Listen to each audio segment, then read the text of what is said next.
Antonio Brown was at the NBA's All-Star Weekend in Charlotte watching the league's best players be celebrated in one of their biggest weekends of the season. He watched Miami Heat guard Dwayne Wade, a future Hall of Famer in his final NBA season, be celebrated at a private party that included Wade being praised by Heat team president, Pat Riley.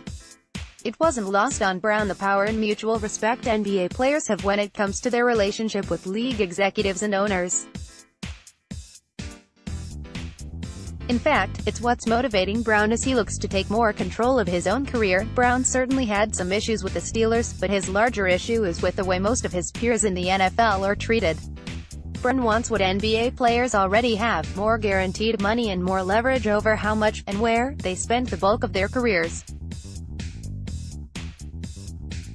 It wasn't a coincidence that Brown posted a video on Instagram declaring that he wants more guaranteed money as soon as he returned from All-Star Weekend. ESPN's Amin El-Hassan, a former NBA executor with the Phoenix Suns, shared a 10-minute conversation he had with Brown during All-Star Weekend. During his appearance Tuesday on the Don Le Batard show with Stugotz, he was pretty upset, El-Hassan said.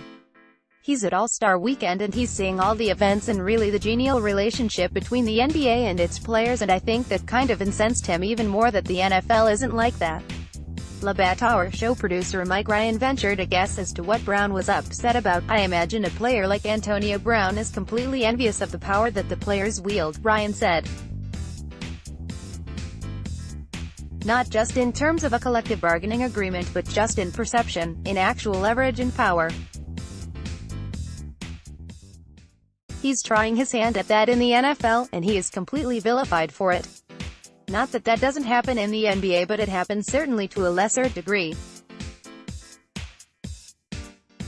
It seems in the NFL, the only player that can do that, is a white quarterback." While he did not put it in those terms, El-Hassan replied, "It was more about just the lack of respect players get from ownership. I would imagine it's rooted in that sentiment that you stated." Given his goal of receiving more power and respect for his fellow NFL players, Brown's meeting with Steelers president Art Rooney too was a victory for Brown, who shared a photo of himself and Rooney after the pair mutually decided to part ways after 9 seasons together in Pittsburgh. It's not that Brown was that upset with the Steelers or with Mike Tomlin or with Ben Roethlisberger. He's more upset with how the NFL operates as a whole, and it's a stand Brown apparently isn't going to take sitting down any longer.